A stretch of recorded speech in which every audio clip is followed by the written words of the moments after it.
people were far too harsh when it came to their critiques of the ecosystem. It's true that in version 1.0, there was a shortage of echo experience and tuners that prevented players from upgrading their equipment at the pace that they were used to.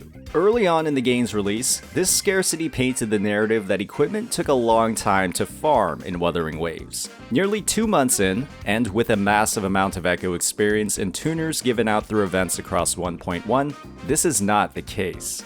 Having taken the time to refresh myself with the character building process in other gacha games like Honkai Star Rail and Zenless Zone Zero, it's clear why echoes and their implementation in Wuthering Waves is simply the best equipment system we've seen in gacha gaming. Farming for character gear across these other titles has been and remains one of the most frustrating experiences I've had across gaming.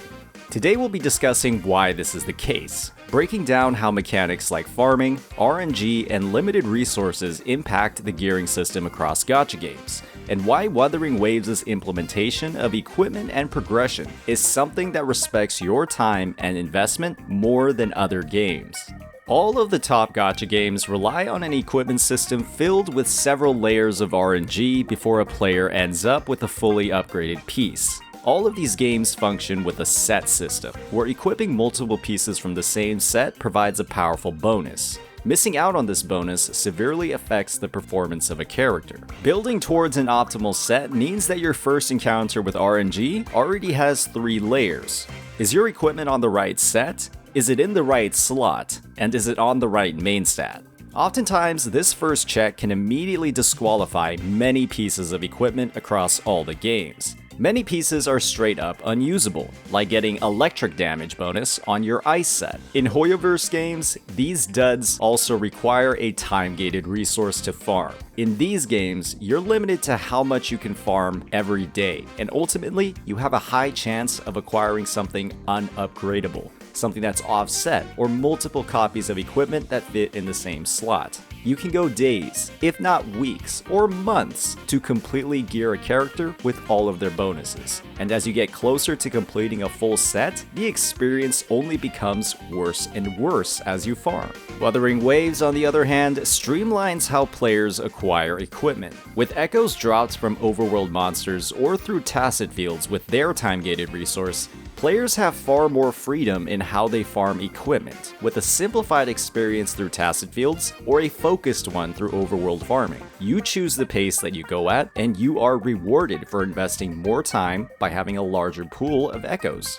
With each mob dropping only one of 3 equipment types, 1, 3, or 4 cost, players can selectively farm for whatever pieces they might need. Rather than spending a daily resource and praying that you get 1 of 4, or in ZZZ's case, 6 possible pieces on the right main stat on 1 of 2 sets, in Wuthering Waves, all you have to contend with is 1 of 2 sets and the right main stat.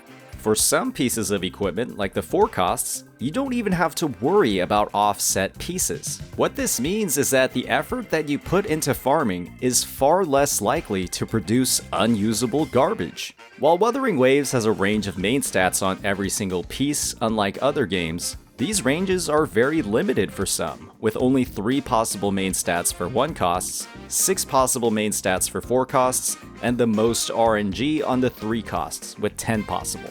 With the most impactful echoes for a character, the 4 costs, easier to farm with incredible stats like crit rate and damage, it's far less of a struggle getting a character functional. You still have many opportunities to farm unusable equipment, but that range is far less than other games, and you're never capped on how much you can farm in a day. If you want to build a piece for a character, you can do it. Unfortunately, recycling bad equipment in Wuthering Waves isn't as beneficial as other games, as you're only able to turn 5 echoes into a random 1 or 3 cost, rather than other game systems that allow you to select a set. However, the ability to selectively farm for a cost level in Wuthering Waves is far more useful to getting you usable pieces in the first place, with 3 costs ultimately the hardest to farm. Understanding the struggle of farming for these 3 costs, Kuro went ahead and gave out many on-set 3-cost selectors that take no resources to use. Other games require you to spend a significant amount of in-game resources for this same level of convenience. For example, self-modeling resins in HSR are already rare. Why do you even need to spend relic remains to use them? And in ZZZ, targeting a specific slot for a piece requires twice as many resources as simply getting a random drop, which dramatically decreases the efficiency of your farming. The end result is that players in Wuthering Waves have a much easier time finding pieces that are even worth upgrading. It's no surprise that there was a shortage of upgrade materials early on in the game's release. In other gacha games, you wouldn't even have anything to spend your upgrade materials on in the first place. As we factor in the next layer of RNG when it comes to equipment, substats, you have an even worse situation. Across Hoyoverse games, equipment drops with a 3 out of 4 or 4 out of 4 of their possible substats. This means that some equipment, despite being on set and the right main stat, is still completely worthless to invest in. For a player looking to optimize their account and play the game correctly, whatever that means. What this ultimately means is that you can go for days, if not weeks, or even months of farming using your time-gated resources before even touching your equipment experience to roll on a piece. Wuthering Waves, on the other hand, has 5 possible substats that are revealed to you as you level an Echo to max, with each possible substat only rollable a single time.